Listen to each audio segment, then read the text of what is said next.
All right, hey guys, this is Pete here. Now, I've been a long student and a follower of great businesses, great business leaders. And recently, I just saw something that I thought was really incredible, and I cannot see a downside of this move.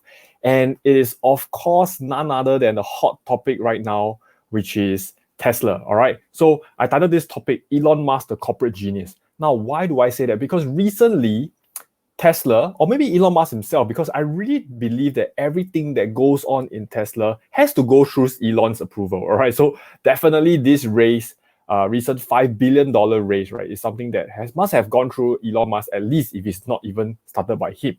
Now, why do I think this is such a brilliant move? Is because immediately after the stock split on 1st of September, they announced that they will do a $5 billion stock offering. And this means that Tesla can now issue new shares and sell them into the market up to $5 billion worth.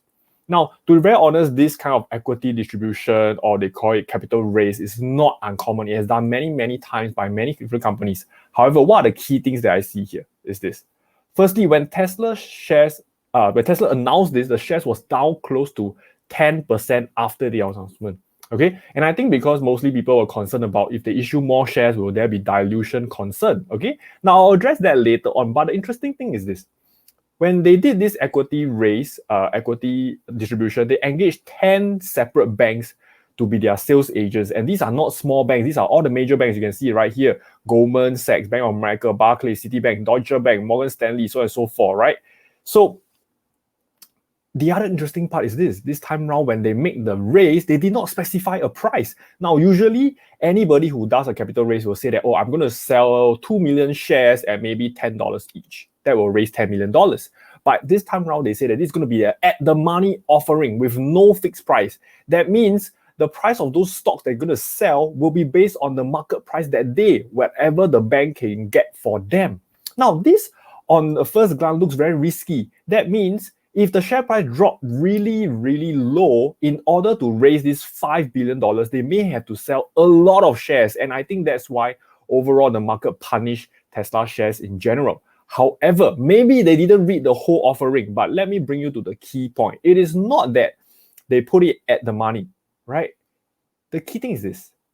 It says that the sales agent using reasonable effort, blah, blah, blah, blah, blah, is allowed to sell the shares from time to time based on Tesla's instruction, including any price, any time, and any size. So what does this mean? That means they have the liberty to sell these shares only when they choose to.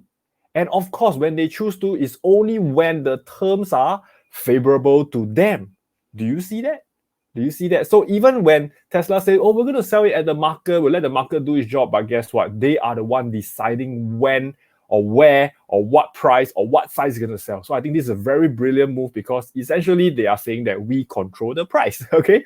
If the price is low, they can choose not to sell their shares to raise the $5 billion. When the share prices are high, then they can say, okay, let's raise the $5 billion now, okay? And they don't have to raise it one go. Like I said, they can raise at any size limit. That means they can sell 1 billion this year, 2 billion next year, 1 billion next quarter at their choosing. So this is one of the most flexible equity offering I've ever seen, okay? Now, it also means what? It also means they can choose not to sell the shares if they want to, They can really choose not to sell, all right? It doesn't mean that they have to sell. So for example, if they don't like the market price for, let's say, the whole year, they can say, let's not sell it at all. Let's not raise any money at all. And to me, this is very interesting, because this becomes a free line of credit. Imagine someone comes to you and say, hey, Pete, you can borrow money from me at any point in time, anytime you want, just tell me so, and I'll lend it to you. It's amazing, okay? So I think this is a very, very strong move by Tesla. Why? Because they're telling the world, right, that my shares are in demand right now. And I'm telling you that I can raise $5 billion at any point in time through the market, just so I want to do it, all right? I have 10 sales agents to do it for me. So this becomes a very, very strong move, because it is a free option to take loan. Now, remember this, Tesla has a lot of loans, to be very honest, right? They have a lot of convertible debts, they have a lot of long-term debts, but those carry interest. But in this case, an equity offering where they sell off their shares does not carry interest. So I think if you let me choose, if I'm Elon Musk, right, I would take this offering over having its debt. And you can see that in the offering by Tesla, they did say that the proceeds of this $5 billion, they might use some of it to improve their balance sheet. Now, what does improving their balance sheet means? It means they're going to use it to pay back their existing debt, which actually costs them interest, whereas the equity raise does not cost interest. Okay, now some of you are concerned about the dilution. So let me just put this into context for you, right? It is very overall market reaction. Let's say we use $500 per share. Now it's about 400 plus. Let's say use $500, okay, when the price is suitable for them.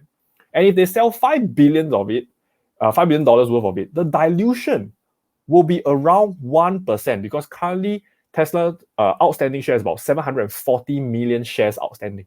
Okay, that's in the market. But the share price dropped 10%. So go figure, right?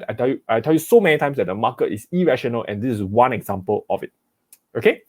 So now I want to do some reading the tea leaves here, and I don't want this to be a recommendation. So please do your own due diligence. But if you want to listen to me, just listen. But please, once again, investing is something that's very personal to you. So seek your own advice. Okay. I personally believe that this is for the S&P 500 inclusion. Why? Because when the Tesla is included, many funds that's following the S&P 500, they will be forced to buy Tesla shares. Okay, because if you are S&P 500 ETF, for example, SPY, and you say that you track the S&P 500, and now if Tesla is included in the S&P 500, you have no choice as the fund manager. You have to buy Tesla shares to the weightage that is in the S&P 500. Okay, and right now for Tesla's market cap, all right, which is around $600 billion. Once it's included into the S&P 500, it will be weighted around close to 1% or even 2%, depending on Tesla share price going forward, of the whole S&P. That means a lot of Tesla shares has to be purchased by all these funds. However, right now, like I said before, there are only 740 million shares in the market right now that you can buy that is not held by insiders, that cannot be sold. Okay, so by issuing more shares over here, it actually helps with the S&P 500 inclusion. Because otherwise, when all the fund rush in to start buying Tesla share, guess what? It's going to cause a lot of fluctuation to the share prices of Tesla, and that's not what the S&P 500 wants to do. Okay. So the thing is this, now, even if my reading the tea leaves are wrong, right, I'm just going to give you some perspective of how they can potentially use this $5 billion and why I don't see any downside at all. Okay. The first thing is this. At least if anything goes wrong, right, Tesla is just raising money for zero interest because now there's a strong demand for their shares, number one. Second thing is they can use the $5 billion for expansion. For example, they can build more gigafactories, as we have seen gigafactories in different countries, like Gigafactory Shanghai, Gigafactory Austin. It's probably going to cost less than $2 billion. So with their $5 billion, they can easily build 2 gigafactory or even 3 if they make gigafactory even more affordable. Okay, and with that, they can produce more vehicles and sell more vehicles. Currently, right now, there is even a backlog of demand of orders for Tesla cars. Okay, so, and they can even just say, we're not going to build more gigafactories. Guess what? I'm going to go into other aspects. For example, go full on into the self-driving network where they're going to make cars. Right, there's been some talks about Tesla going into a full self-driving network where the cars can function like cabs, like taxi, but it's autonomous. Okay, so they may need money for that, right? So it's not just about producing more cars, but it's making the cars more useful. And remember this, Tesla has always said that they want to go big into energy, right? Remember when they bought over Solar City? And right now, Tesla is perhaps one of the largest battery producer in the world with all the gigafactories going on. So they could go into that as well. And the $5 billion can come in really, really handy. Okay, and the thing is this, the thing about the dilution, which many people have asked me, right? I just want to say, the 1% dilution or even 2% dilution, if we double it, is not going to matter so much if they are able to use this $5 billion effectively and grow the business beyond that. Okay? So imagine you are just diluting your own business by 1%, but if you take that loan and you expand your business by so much more, it's going to make sense. And traditionally, businesses has been doing this. They has been taking loan from the banks to expand the business, and so long the business expansion outgrow the debt is actually a good debt. But in this case, that's why I'm saying, guess what? We're not going to borrow from the banks. Why do I want to even pay interest? Let me just raise through equity. Okay? And really, if they don't do any of this, let's say I'm so freaking wrong, the last one, I think it is still not a bad idea, is that worst come to worst, this $5 billion will become a rainy day fund. Okay? If they face some difficulty going forward, or if they they know that the market is going to be slow going forward for the next 1 to 2 years, at least this $5 billion will be there to serve their purpose. Okay?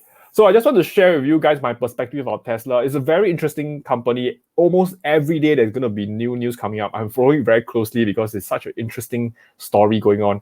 And if you're interested, follow more on the channel, follow more on my Facebook, and I hope that I can add value to you guys. And I'll see you all at the next video. Bye-bye.